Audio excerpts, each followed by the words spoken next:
Amém, irmãos? Passamos pelo peixe e agora vamos para o momento do pão, o momento da palavra de Deus. Tiago, capítulo de número 2 e o versículo de número 17. Diz assim: assim também a fé, se não tiver obras, é morta em si mesma. Verso de número 20. Mas, ó homem vão, queres tu saber que a fé sem obras é morta? 21. Porventura o nosso pai Abraão não foi justificado pelas obras, quando ofereceu sobre o altar o seu filho Isaque? Bem vês que a fé cooperou com as obras, pelas obras a fé foi aperfeiçoada. Amém? Então hoje eu quero trazer um ensinamento aos irmãos, uma diretriz de Deus aos ouvintes, acerca da salvação de Deus. Até quero convidar vocês a se inscrever no canal do YouTube. Nós estamos falando ali sobre salvação e tem sido bênção de Deus. Pastor Emerson Estefania, que entre lá em nome de Jesus. Mas nós sabemos que há uma briga de pensamentos, uma briga antiga, que eu diria de séculos, dizendo que a salvação, alguns dizem que é única e exclusivamente pela fé. E essa linha tem por pai Calvino, que é chamado de os calvinistas. Os calvinistas pregam que a salvação, ela é exclusivamente, Diácono Andrei, pela fé, ou seja, pela graça, mediante a fé. Por outro lado, tem uma outra linha de pensamento que diz que a salvação é pelas obras, que depende mais daquilo que eu faço do que daquilo que Cristo fez. A grosso modo, tá? Falando isso, só para os irmãos entenderem. Então, de um lado tem os calvinistas, do outro lado, pregando a salvação pelas obras, os armenianos. E vem esta briga se arrastando, briga de mentalidade, briga de ideias, se arrastando pelo passar dos anos, das décadas e até mesmo dos séculos. Então, que lado seguir? Que direção tomar? E isso é importante, irmão. Alguém diz assim, não é importante saber disso, mas é de suma importância saber. Por quê? Porque aquilo que eu creio faz uma grande influência, cooperador Marcos Luiz, naquilo que eu vou fazer, naquilo que as minhas obras vão fazer e desempenhar. Então, a salvação é pela fé ou é pelas obras? Vou explicar agora.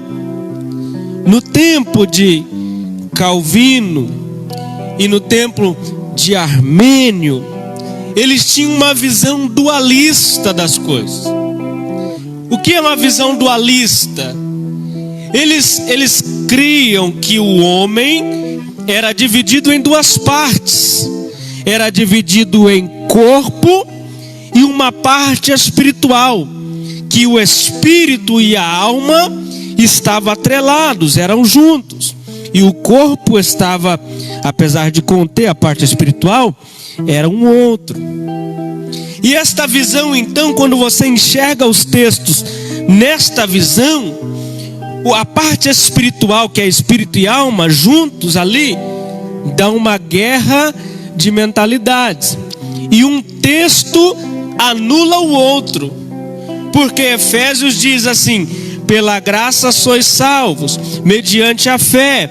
Isso não vem de vós, é dom de Deus. Mas Tiago diz: a fé sem obras é morta e vazia. Ou seja, não adianta eu crer se eu não fazer.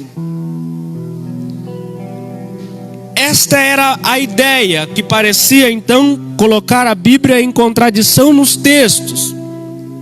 Mas a revelação da palavra, Silas, ela é progressiva. E nós então hoje já temos uma visão mais completa daquilo. Olha para você ver como que a revelação é progressiva. Hebreus capítulo 10 diz que o Velho Testamento é uma sombra. Então, quando alguém olhava para a velha aliança, pelo velho pacto, ele via uma sombra. Mas quando ele olha para o Novo Testamento, ele tem uma imagem mais exata. Como essa revelação é progressiva, e Isaías diz que Deus revela o fim das coisas no começo dela, nós hoje temos uma visão de que o homem não é mais dualista, que o homem agora é tripartido. Ou seja, o homem ele tem uma tricotomia, que alma e espírito não são separados, não são juntos, mas agora eles são separados. O espírito é um, a alma é outra e o corpo é outra. E quando nós olhamos Gênesis capítulo 2, verso de número 7, dá para entender completamente. Porque Deus forma o homem do pó da terra, corpo, sopra nas suas narinas o fôlego de vida, espírito, e o homem foi feito alma vivente. Então o espírito, o corpo foi feito do barro, o espírito foi gerado dentro de Deus, Efésios capítulo 1 e verso de número 4. E a união do espírito que formou dentro de Deus com o corpo que formou do pé da terra formou a terceira parte, a alma. Então nós temos a convicção de que o homem é corpo, alma e espírito, ou melhor, espírito, alma e corpo. O que eu quero dizer com isso? Eu quero dizer então, quando nós dividimos essas partes, tanto Calvino como Armênios estão corretos. Eles só tiveram um ponto de vista diferente, um lugar de olhar diferente. Dependendo do lugar que você olha, você tem uma narrativa dos fatos. Se você olhar a cidade de um carro, você vai descrever a cidade de um jeito. Se você subir no alto de um prédio e ter uma visão completa da cidade, a sua visão sobre aquele assunto é outra, e a sua descrição também vai ser totalmente diferente. Então, Calvino, ele olha a primeira parte, ele olha o espírito do homem, e quando ele olha o espírito do homem, Deus desvenda a revelação para ele da salvação pela graça. Por quê? A salvação pela graça, ela impacta o meu espírito, e no instante que eu creio no espírito, eu sou salvo pela graça. E agora, Armênio, ele tem uma outra visão, e na visão dele, ele não olha mais o espírito, mas ele enxerga a alma. E quando ele enxerga a alma, ele entende que a alma precisa cooperar na salvação dela. O espírito está resolvido pela fé, e a alma, para ela ser salva, ela precisa das obras. Então não tem diferença de ideias, só tem maneiras diferentes de olhar para os textos. Quando eu olho para 1 João, a primeira epístola do apóstolo amado João, eu vou entender acerca da graça, a salvação pela graça. Quando eu olho a epístola de Tiago, eu vou entender que Tiago está olhando para a alma, e ele vai pregar a salvação pelas obras. Quando eu olho o evangelho segundo escreveu João, eu vejo um evangelho voltado para o espírito, Andrei, do homem, para a mensagem que nós temos que pregar fora da igreja. E ele vai falar acerca da vida eterna. A vida eterna, em João aparece mais de 30 vezes a expressão vida eterna. Por quê? Porque ele está pregando a salvação do espírito. Agora, quando eu olho para Mateus, Mateus já está pregando, ou a sua visão, narrando os fatos, a sua visão, a sua narrativa dos fatos de Jesus, já é para um galardão no céu. E ele vai pregar então o seu testemunho vai ser direcionado para a alma. Em Mateus nós vamos ver a palavra reino aparecendo 54 vezes. Por quê? Porque João, quando ele olha para a alma, ele prega a vida eterna que me dá direito ao paraíso. Aleluia. Mas Mateus, ele enfoca na alma, que vai dar então para quem é salvo na alma uma entrada no reino. Porque uma coisa é entrar no paraíso. Para entrar no paraíso você só precisa crer. Mas para entrar no reino você não pode só crer. Você tem que fazer. Você tem que desempenhar. Eu encerro aqui.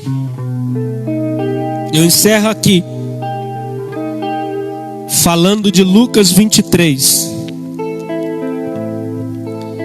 Lucas 23 vai contar a história da crucificação de Jesus. E ele vai dizer que tem dois ladrões ao seu lado. O primeiro ladrão zomba de Jesus. O outro ladrão, ele crê. E ele fala assim, ó: Senhor.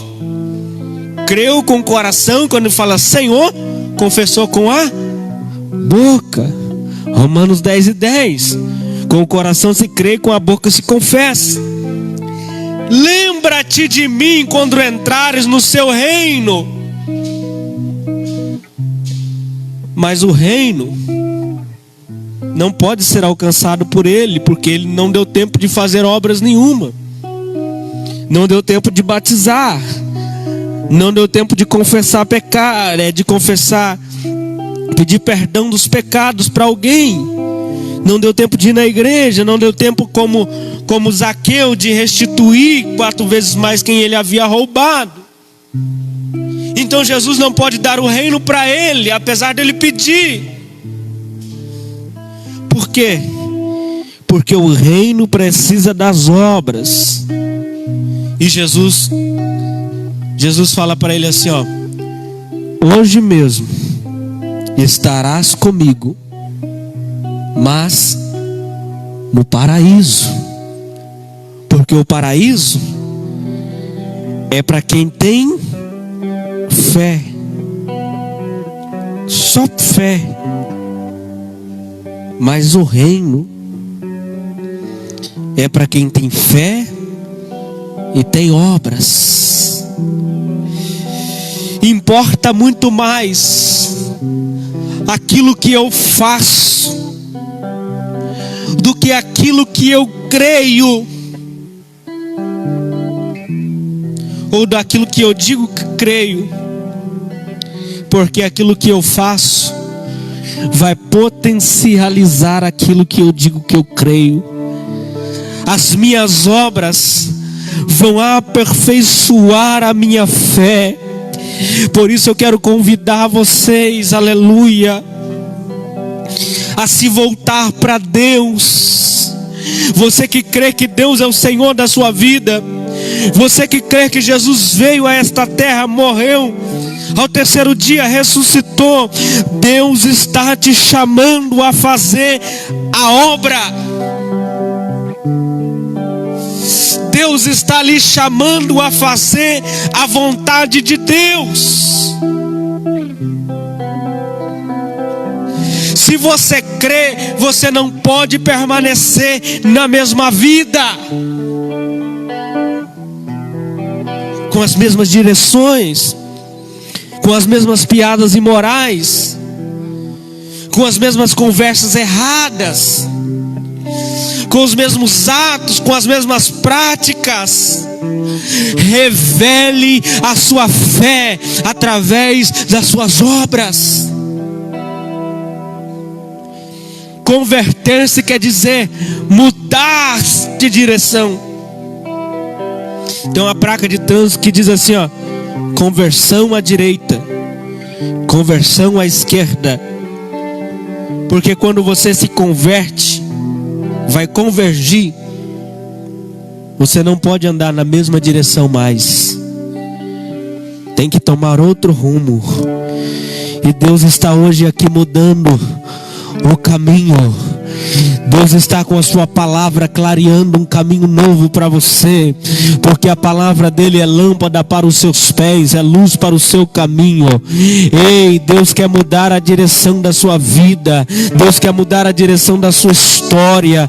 Deus está te chamando para as obras.